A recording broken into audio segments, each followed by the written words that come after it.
Yeah, we got the old Pippi dog. Hey buds, it's Wadsworth giving you a little update post-Trans North Georgia, the supreme epic bikepacking race that goes through all of the mountains of North Georgia in August.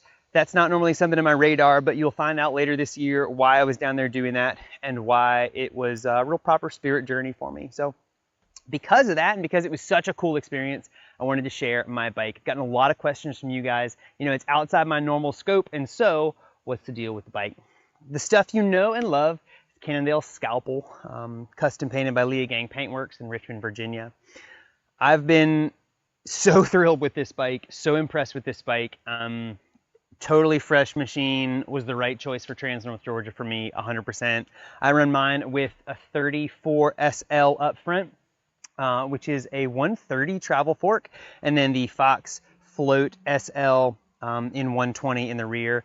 3-position lockout as well means that I've got plenty of big downhill shock action, as well as a really nice lightweight package. So pretty stoked on that.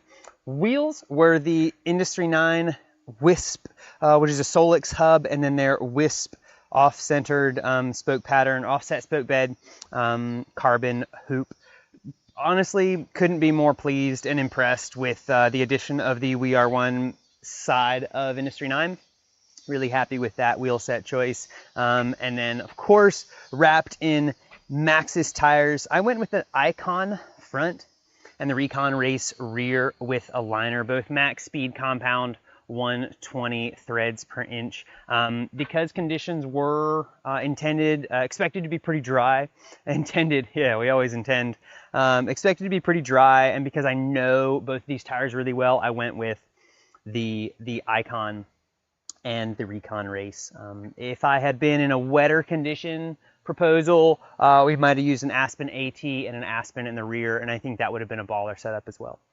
Full Shimano XTR wireless Di2 with the wide range cassette. Let's talk about that too. This was one of the standout components of my Trans North Georgia because, you know, it's wireless, there's batteries associated. That's always a question, it's always a risk. However, I got the full ride out of my Di2 setup. When I plugged it back in to see where the battery was at, we were about 32% still left on that battery. So we had plenty of life out of it, 360 miles, 41,000 feet of vert, lots of ugly shifting. So truly standout performance from the wireless XTR. I did pack a spare battery that would have gotten me, again, you know, I could have been around the moon by the time that battery was out. So really happy with that. 4-piston brakes, because literally why mess with anything else? They are exceptional. The bite point is extremely consistent now. There's nothing else that I could want out of a set of brakes other than extreme reliability, very, very lightweight. They feel great in your hand. They perform. The new lighter fluid is really, you know, really makes that bike brake exceptionally snappy. Moving around out front duty's handled by the Cane Creek HCR system. This is actually a gravel system that is designed to conceal your hoses and cables, etc. Mine uses a 170 stem. Because it's designed as a gravel stem, as long as you're cool with a 170 or longer, you can utilize this HCR system. But I'm pretty stoked on it. It's all Cane Creek headset internals, so you know it's bulletproof from our friends in Fletcher, North Carolina. A little bit of out front mount right here in anodized purple, obviously, carrying a couple of responsibilities. The first one would be the action camera mount for this right here, this Insta360 Go Ultra that I utilize to get a little bit of trail footy, but also carrying my 6-pack by Exposure. The 6-pack, as you can see, is a proper Canon. It is a 6 LED machine. Set in reflex mode, this can give me 36 hours of battery life or 12 hours of extremely powerful light. The reflex mode is really cool. These lights are entirely programmable and adjustable. I also utilize the Diablo on my headlamp, which is a 1600 lumen. This bad dog kicks out about 6,000 lumen at full beat. The reflex system is really cool because it adjusts the output of the light based off of the terrain and the riding style to give you sort of the maximum light that it can when you need it most, while still delivering a set amount of light. So I set mine to 36 and 12, Just those two options to make it very easy, and then it would adjust the light as we hit single track. It would give me more and more and more, and then as we got to a longer, slower gravel climb, it would back it off to give me just enough. The Diablo, same thing. It does that same function of reflex mode. These have steady modes as well. You can get all kinds of options out of those. So there is not a single light that I would choose to utilize for something like Trans North Georgia other than an exposure light. Dangling around on top of that, the Garmin InReach Mini. Really reliable performance out of that. I set it up front just so it really had that maximum view of the satellites, could stay in touch and ping without added extra battery life, and ping on time. So everybody knew where I was. The IGPSport BiNavi is a computer that they sent me a couple of months ago, and I've been messing around with it. It does purport to have really great battery life. And it does. Even running navigation and then sensors from a couple of different locations, lights, power meters, etc. This guy got upwards of 32 hours of battery life before I finally said, you know what, let's throw a charger on it. It's convenient. It's the right time. I was charging other devices. And even then it was in the 40% range of battery. So I'm extremely impressed with that piece of equipment. Price is very reasonable on those. They're pretty compelling. Shifting duties handled by the XTR Wireless. I do move to the longer paddle on the bottom, the short paddle on top, just to give my hand a little bit of extra purchase on that small paddle. And then you got the spur cycle bell with the Wolf Tooth Pro lever on there. Moving on around. Got some Wolf Tooth bits and bobs in the Mark 0 seat clamp, as well as the Morse cage bottle cages.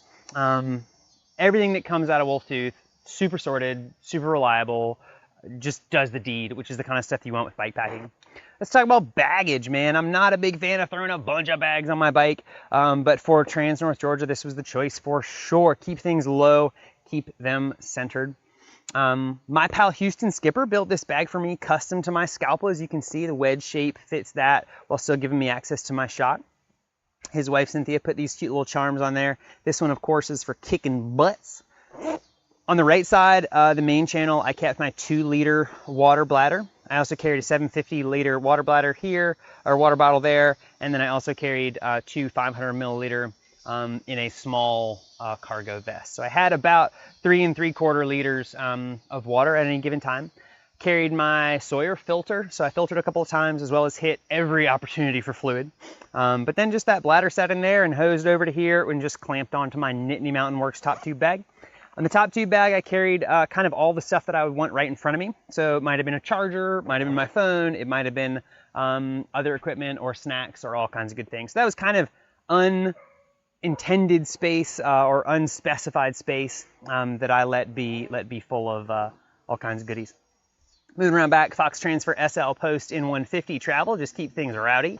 This is a borrowed bag that I borrowed from my pal Kayla Hall, who also let me borrow her Garmin. I was Kayla Hall for the weekend. I packed into this bad dog all the things that I didn't want to use. So bivy, change of clothes, which I did utilize, some other charging equipment, charging cables, some street clothes, just a pair of shorts and a wool shirt. You know, if things went south and I needed to bail and get out of town, I could throw it all in there, as well as a couple other pieces of equipment. The raccoon tail, I don't know what you bike packing nerds call that. I call it a raccoon tail because that's what you look like. That went out back there. Primary container. On the back side of my primary container here, I had kind of where I kept all the tools and other small equipment. You know, this was water filter. It was plenty of snacks. It was Wolf Tooth in case pump and plugs. It was also a set of Wolf Tooth pack pliers. What I affectionately refer to as my oh shit kit went in my central back pocket that also had plugs, patches, all kinds of goodies. So that is my Cannondale Scalpel, Trans North Georgia, 1 day, 22 hours and some change in the North Georgia wilderness. If you've ever ridden in North Georgia too, you know that it is exceptionally gnarly. So yeah, let me know what questions you dorks have, because I know you guys on the internet have questions and sometimes statements. So give me your questions, give me your statements. Let me know what you'd like to know about my setup in general. The World Cup winning Cannondale Scalpel, it turns out, is also a banging backcountry bike packing machine. Let me know. Hit me up. Later, nerds.